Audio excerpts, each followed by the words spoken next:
ನಿಮ್ಮನ್ನು ಕೇಳಕ್ ಬಯಸೋದು, ಮುಲ್ಲಾನಿಗೂ ನೀಟ್ ಎಕ್ಸಾಮ್ಗೂ ಏನ್ ಸಂಬಂಧ? ಎದೆ ಸೀಳಿದ್ರೆ 3 ಅಕ್ಷರ ಬರಲ್ಲ. ಆತ ಬಂದು ನೀಟ್ ವಿರುದ್ಧ ಹೋರಾಟ ಅಂತೆ. ಧರ್ಮೇಂದ್ರ ಪ್ರಧಾನ್ ರಾಜೀನಾಮೆ ಕೊಡ್ಬೇಕಂತೆ, ಮೋದಿ ಹಠಾವಂತೆ.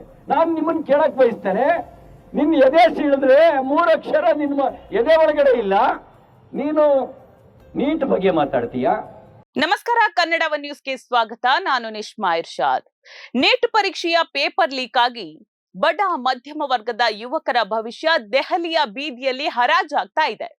ವಿದ್ಯಾರ್ಥಿಗಳು ತಮಗಾಗಿರುವಂತಹ ಅನ್ಯಾಯವನ್ನ ಪ್ರಶ್ನಿಸಿ ಕಣ್ಣೀರಿಡ್ತಾ ಇದ್ರೆ, ಈ ಸಿಟಿ ರವಿ ಎದ್ ಬಂದು ಏನ್ ಹೇಳಿದ್ದಾರೆ ಗೊತ್ತಾ? ಮುಲ್ಲಾಗಳ ಎದೆ ಸೀಳಿದ್ರೆ 3 ಅಕ್ಷರ ಇಲ್ಲ ಅಂತ. ಮಿಸ್ಟರ್ ಸಿಟಿ ರವಿ ಅವರೇ, ನಿಮ್ಗೇನಾದ್ರೂ ಮಾನ ಮರ್ಯಾದೆ ಅನ್ನೋದಿದೆಯೇನ್ರಿ? ದೇಶದ ಯುವ ಜನತೆ ತಮ್ಮ ಭವಿಷ್ಯಕ್ಕಾಗಿ ದಂಗೆ ಎದ್ದಾಗ ಅದಕ್ಕೂ ಧರ್ಮದ ಕಲ್ಮಶ ಬಳಿದು ಮುಲ್ಲಾ ಅಕ್ಷರ ಅಂತೆಲ್ಲ ಹೊಲಸು ಮಾತನಾಡೋಕೆ ನಿಮಗೆ ಅಧಿಕಾರ ಇದೆಯೇನ್ರಿ?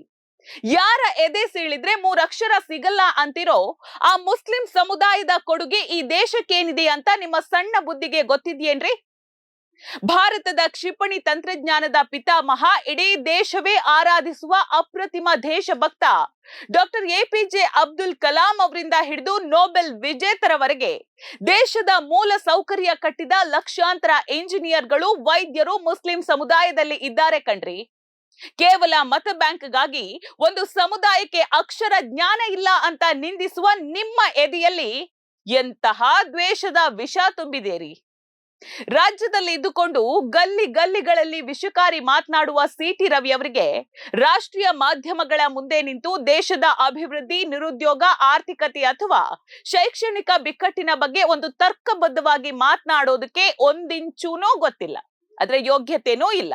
ವಿಷಯಾಧಾರಿತ ಚರ್ಚೆ ಎದುರಾದಾಗ ಬಾಯಿ ಮುಚ್ಚಿ ಕುಳಿತುಕೊಳ್ಳೋ ಇವರಿಗೆ ಕರ್ನಾಟಕಕ್ಕೆ ಬಂದು ಮತಗಳನ್ನ ಧ್ರುವೀಕರಣ ಮಾಡೋದಕ್ಕೆ ಮಾತ್ರ ಮುಲ್ಲಾ, ತುಕುಡೆ, ಗ್ಯಾಂಗ್ ಅನ್ನುವಂತಹ ಉದ್ರೇಕಕಾರಿ ಪದಗಳು ನೆನಪಾಗ್ತದೆ.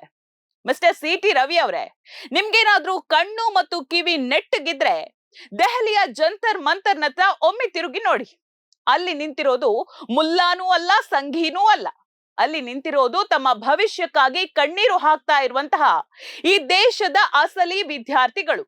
ಅಲ್ಲಿ ಮಲಗಿರುವ ದಣಿದ ಪ್ರತಿಭಟನಾ ನಿರತ ವಿದ್ಯಾರ್ಥಿಗಳಿಗೆ ಒಬ್ಬ ಮುಸ್ಲಿಂ ವೃದ್ಧರು ಗಾಳಿ ಬೀಸುವ, ನೀರು ಕೊಡುವ ಮಾನವೀಯ ದೃಶ್ಯಗಳಿವೆ ಕಣ್ರಿ. ಸೌಹಾರ್ದತೆಯ ಆ ನೈಜ ಭಾರತದ ದೃಶ್ಯ ದ್ವೇಷದ ಕಣ್ಣುಗಳನ್ನ ಹೊಂದಿರುವಂತಹ ನಿಮಗ್ ತಾನೇ ಹೇಗೆ ಕಾಣೋದಕ್ಕೆ ಸಾಧ್ಯ ಹೇಳಿ? ನಿಮ್ಮ ನಿಜವಾದ ಭಯವೇನು ಗೊತ್ತಾ ಸಿಟಿ ರವಿ ಅವರೇ? ಇಲ್ಲಿ ಹಿಂದೂ ಮತ್ತು ಮುಸ್ಲಿಂ ಯುವಕರು ಕೈ ಹಿಡಿದು ಕೇಂದ್ರ ಸರ್ಕಾರದ ಬೃಹತ್ ನೀಟ್ ಹಗರಣದ ವಿರುದ್ಧ ಧ್ವನಿ ಎತ್ತುತ್ತಾ ಇರೋದು ನಿಮಗೆ ನಿದ್ದೆಗೆಡಿಸಿದೆ ಅಂತ ಹೇಳಿ. ಧರ್ಮದ ಹೆಸರಿನಲ್ಲಿ ಜನರನ್ನ ಒಡೆದು ಬೇಳೆ ಬೇಯಿಸ್ಕೊಳ್ತಾ ಇರುವ ನಿಮ್ಮಂತವರಿಗೆ ಈ ಯುವಕರ ಐಕ್ಯತೆ ನಿಮ್ಮ ರಾಜಕೀಯ ಅಂಗಡಿಯನ್ನೇ ಮುಚ್ಚಿಸುತ್ತೆ ಅನ್ನುವಂತಹ ನಡುಕ ಶುರುವಾಗಿದೆ. ಅದಕ್ಕೆ ಅಲ್ವೇ ವಿದ್ಯಾರ್ಥಿಗಳು ಒಟ್ಟಾಗಿ ನ್ಯಾಯ ಕೇಳ್ತಾ ಇದ್ದಂತೆ ಮತ್ತೆ ಅದೇ ಮುಲ್ಲಾ ಅಕ್ಷರ ಎಂಬ ಹಳೆಯ ನಿಮ್ಮ ಪೊಳ್ಳು ಡೈಲಾಗ್ಗಳು ಹೊಡೆಯೋದಕ್ಕೆ, ಧರ್ಮದ ವಿಷ ಬೀಜ ಬಿತ್ತೋದಕ್ಕೆ ಹೊರಟಿರೋದು. ಇದು ಸಿಟಿ ರವಿ ಅವರಿಗೆ ಹೊಸದೇನಲ್ಲ ವೀಕ್ಷಕರೇ. ಈ ಹಿಂದೆ ರಾಜ್ಯದಲ್ಲಿದ್ದ ಬಡ ಸಣ್ಣ ವ್ಯಾಪಾರಿಗಳ ಹೊಟ್ಟೆ ಮೇಲೆ ಹೊಡೆಯೋದಕ್ಕೆ ಹಲಾಲು ಮಾಂಸದ ವಿರುದ್ಧ ವಿಷ ಕಾರಿದ್ರು. ತಲಾಂತರಗಳಿಂದ ಸೌಹಾರ್ದತೆಯಿಂದ ಬಾಳ್ತಾ ಇದ್ದಂತಹ ಸಮಾಜದಲ್ಲಿ ಎಕಾನಾಮಿಕ್ ಜಿಹಾದಿ ಅನ್ನುವಂತಹ ಒಂದು ಹೊಸ ಪದವನ್ನ ತಂದು ಹಾಕಿ ಆರ್ಥಿಕವಾಗಿ ಒಂದು ಸಮುದಾಯವನ್ನ ಬಹಿಷ್ಕರಿಸೋದಕ್ಕೆ ಕರೆ ನೀಡಿದ್ದಂತಹ ಈ ಮನಸ್ಥಿತಿ ವಿಕೃತ ಮತ್ತು ನಾಚಿಕೆಗೇಡಿನ ರಾಜಕೀಯದ ಪರಮಾವಧಿ. ಹಲಾಲು ವಿವಾದದ ಬೆನ್ನಲ್ಲೇ ಜಟ್ಕಾ ಕಟ್ ಅಭಿಯಾನದ ಹೆಸರಿನಲ್ಲಿ ಜನಸಾಮಾನ್ಯರ ಆಹಾರ ಪದ್ಧತಿಯಲ್ಲೂ ರಾಜಕೀಯ ಬೆರೆಸಿದ ಕೀರ್ತಿ ಇವರಿಗೆ ಸಲ್ತದೆ. ರೈತರು, ಸಣ್ಣ ವ್ಯಾಪಾರಿಗಳು ಹಬ್ಬ ಹರಿದಿನಗಳಲ್ಲಿ ನೆಮ್ಮದಿಯಿಂದ 4 ಕಾಸು ಸಂಪಾದಿಸ್ತಾ ಇರೋದನ್ನು ತಡೆದು ಬಡವರ ಜೇಬಿಗೆ ಬೆಂಕಿ ಹಚ್ಚುವ ಕೆಲಸವನ್ನ ಇವರ ಕುಟಿಲ ವೈಚಾರಿಕತೆ ಮಾಡಿತು. ರಾಜ್ಯದ ಹೆಣ್ಮಕ್ಳು ಶಿಕ್ಷಣದಿಂದ ವಂಚಿತರಾಗುವಂತೆ ಮಾಡಿದ ಹಿಜಾಬ್ ವಿವಾದ ಇರ್ಲಿ ಅಥವಾ ಮಸೀದಿಗಳ ಆಜಾನ್ ವಿಚಾರವಿರ್ಲಿ, ಪ್ರತಿಯೊಂದು ಭಾವನಾತ್ಮಕ ವಿಚಾರದಲ್ಲೂ ಎಣ್ಣೆ ಸುರಿದು ಬೆಂಕಿ ಕಾಯಿಸಿಕೊಂಡವರು ಈ ಸಿಟಿ ರವಿ. ಶಾಲಾ ಕಾಲೇಜುಗಳ ವಾತಾವರಣದಲ್ಲಿ ಕಲ್ಮಶವನ್ನ ತುಂಬಿ ಎಳೆಯ ಯುವ ಮನಸ್ಸುಗಳಲ್ಲಿಯೂ ದ್ವೇಷದ ಒಂದು ವಿಷ ಬೀಜವನ್ನ ಬಿತ್ತುವುದನ್ನೇ ಇವರು ತಮ್ಮ ಸಾಧನೆ ಅಂತ ಹೇಳಿ ಭಾವಿಸಿಕೊಂಡಿದ್ದಾರೆ. ಈ ಸಿಟಿ ರವಿ ಅವರಿಗೆ ಸಂವಿಧಾನದ ಸಾಮಾಜಿಕ ಸೌಹಾರ್ದತೆಗಿಂತ ಸಂಘದ ದ್ವೇಷದ ಅಜೆಂಡಾವೇ ಮುಖ್ಯವಾಗಿದೆ. ಭಾರತದ ಬಹುಸಂಸ್ಕೃತಿ ಮತ್ತು ಜಾತ್ಯತೀತ ತತ್ವಗಳನ್ನ ಅಳಿಸಿ ಹಾಕಿ ಸಮಾಜವನ್ನ ನಿರಂತರವಾಗಿ ಇಬ್ಬಾಗ ಮಾಡುವ ಸಂಘಿ ಮನಸ್ಥಿತಿಯನ್ನ ಇವರು ತಮ್ಮ ಪ್ರತಿ ಮಾತಿನಲ್ಲೂ ಕೂಡ ಪ್ರದರ್ಶಿಸ್ತಾ ಇದ್ದಾರೆ. ಸಿಟಿ ರವಿ ಅವರೇ, ನಿಮ್ಮ ಈ ಕೋಮು ದ್ವೇಷದ ಚಿಲ್ರೆ ರಾಜಕಾರಣಕ್ಕೆ ಜನ ಈಗಾಗಲೇ ಸೂಕ್ತವಾದಂತಹ ಉತ್ತರವನ್ನ ಕೊಟ್ಟಿದ್ದಾರೆ. ನಿಮ್ಮದೇ ಕ್ಷೇತ್ರ ಚಿಕ್ಕಮಗಳೂರಿನ ಜನ ನಿಮ್ಮನ್ನ ಮನೆಗೆ ಕಳಿಸಿರೋದು ನಿಮ್ಮ ಈ ದ್ವೇಷದ ನಾಟಕಕ್ಕೆ ಬಿದ್ದಂತಹ ಮೊದಲ ಏಟು. ಕ್ಷೇತ್ರದಲ್ಲಿ ಒಂದೇ ಒಂದು ಹೇಳಿಕೊಳ್ಳುವಂತಹ ಅಭಿವೃದ್ಧಿ ಕೆಲಸ ಮಾಡದೆ ಕೇವಲ ಹಿಂದೂ ಮುಸ್ಲಿಂ ಅಂತ ಹೇಳಿ ಕಿಚ್ಚು ಹೊತ್ತಿಸಿ ಗೆದ್ದು ಬರಬಹುದು ಅಂದುಕೊಂಡಿದ್ದಂತಹ ನಿಮಗೆ ಅಧಿಕಾರ ತಪ್ಪಿದ ಮೇಲೆಯೂ ಬುದ್ಧಿ ಬಂದಿಲ್ಲ ಅಂದ್ರೆ ಇನ್ನೇನ್ ಹೇಳೋದು ಹೇಳಿ? ಇನ್ನು ಮುಂದಾದ್ರೂ ಕೂಡ ನಾಡಿನ ಅಭಿವೃದ್ಧಿಯ ಬಗ್ಗೆ ಯೋಚಿಸೋದನ್ನ ಬಿಟ್ಟು ಮತ್ತೆ ಅದೇ ಕೋಮು ವಿಷಕಾರಿ ಮಾತುಗಳನ್ನಾಡೋದು ನಿಮ್ಮ ರಾಜಕೀಯದ ದರಿದ್ರತನವನ್ನ ತೋರಿಸ್ತಾ ಇದೆ. ಕ್ಷೇತ್ರಗಳಲ್ಲಿ ನಿರುದ್ಯೋಗ ತಾಂಡವಾಡ್ತಾ ಇದೆ. ಯುವಕರಿಗೆ ಕೆಲಸ ಇಲ್ಲದೆ ಪರದಾಡ್ತಾ ಇದ್ದಾರೆ. ಚಿಕ್ಕಮಗಳೂರಿನ ಕಾಫಿ ಬೆಳೆಗಾರರ, ರೈತರ ಮತ್ತು ಯುವಕರ ಸಾಲು ಸಾಲು ಸಮಸ್ಯೆಗಳು ನಿಮ್ಮ ಕಣ್ಣಿಗೆ ಕಾಣ್ತಾ ಇಲ್ವಾ? ಅವರಿಗೆ ನ್ಯಾಯ ಕೊಡಿಸೋದಕ್ಕೆ ನಿಮ್ಮ ಬಾಯಿಂದ ಒಂದೇ ಒಂದು ಮಾತು ಹೊರಡ್ತಾ ಇಲ್ವಲ್ಲ? ಆದ್ರೆ ಎಲ್ಲೋ ನಡೀತಾ ಇರುವಂತಹ ನೀಟ್ ಪ್ರತಿಭಟನೆಗೆ ಮುಲ್ಲಾಗಳ ಬಣ್ಣ ಬಳಿಯೋದಕ್ಕೆ ನಿಮ್ಮ ನಾಲಿಗೆಗೆ ತಕ್ಷಣ ಮಾತು ಬರುತ್ತೆ.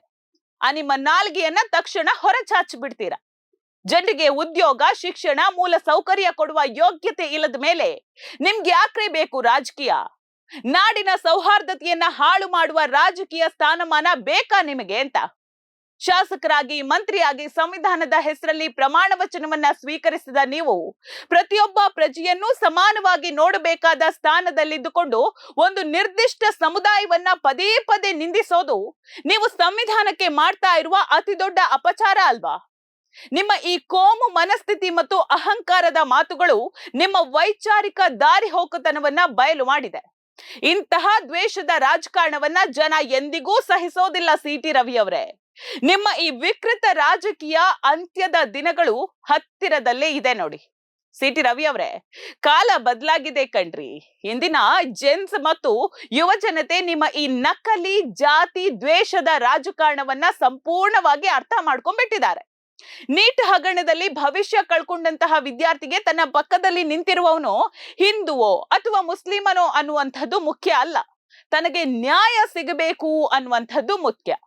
ಇಂದಿನ ಯುವಕರು ನಿಮ್ಮ ದ್ವೇಷದ ಅಜೆಂಡಾಗೆ ಬಲಿಯಾಗುವಷ್ಟು ಹುಚ್ಚರಲ್ಲ ಕಣ್ರಿ. ನಿಮ್ಗೆ ಕೊನೆಗೆ ಮಾತನಾಡೋದಕ್ಕೆ ಬೇರೇನೂ ಸಿಗೋದಿಲ್ಲ. ಕೊನೆಗೆ ಸಿಗೋದು ಈ ಮುಲ್ಲಾ ಹಿಂದೂ ಅನ್ನುವಂತಹ ಕತೆ. ಕೊನೆಗೆ ಅಲ್ಲಿಗೆ ಬಂದು ನಿಂತು ಬಿಡ್ತೀರಾ ನೀವು. ಇದು ನಿಮ್ಮ ಕೀಳು ಮನಸ್ಥಿತಿ ಮತ್ತು ವೈಚಾರಿಕ ಶೂನ್ಯತೆಯನ್ನ ತೋರಿಸ್ತದೆ. ನಿಮ್ಮ ಈ ದ್ವೇಷದ ಭಾಷಣಗಳನ್ನ, ಕೊಳಕು ಮನಸ್ಥಿತಿಯನ್ನ ಇಡೀ ನಾಡಿನ ಯುವ ಸಮುದಾಯ ಅತ್ಯಂತ ಸೂಕ್ಷ್ಮವಾಗಿ ಗಮನಿಸ್ತಾ ಇದೆ.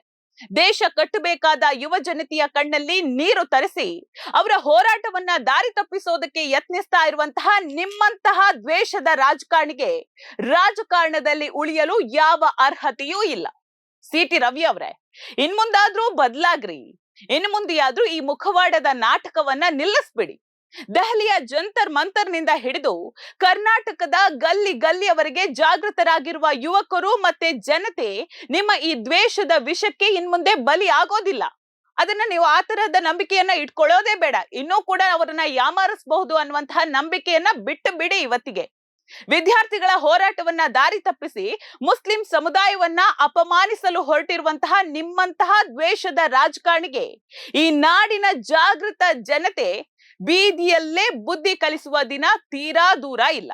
ನಿಮ್ಮ ಈ ವಿಕೃತ ಕೋಮುವಾದಿ ಅಹಂಕಾರವನ್ನ ಅಳಿಸಿ ಹಾಕಿ ರಾಜಕೀಯದ ಇತಿಹಾಸದ ಕಸದ ಬುಟ್ಟಿಗೆ ತಳ್ಳೋದಕ್ಕೆ ಈ ನಾಡಿನ ಯುವ ಸಮುದಾಯ ಈಗ ಸಂಪೂರ್ಣವಾಗಿ ಸಜ್ಜಾಗಿದೆ. ಸಿಟಿ ರವಿ ಅವರೇ, ಹಾಗಾಗಿ ಹುಷಾರಾಗಿರಿ. ದಯವಿಟ್ಟು ನೋಡ್ತಾ ಇರಿ ಸಮಾಜಕ್ಕಾಗಿ ಕನ್ನಡವ ನ್ಯೂಸ್. ನಮಸ್ಕಾರ.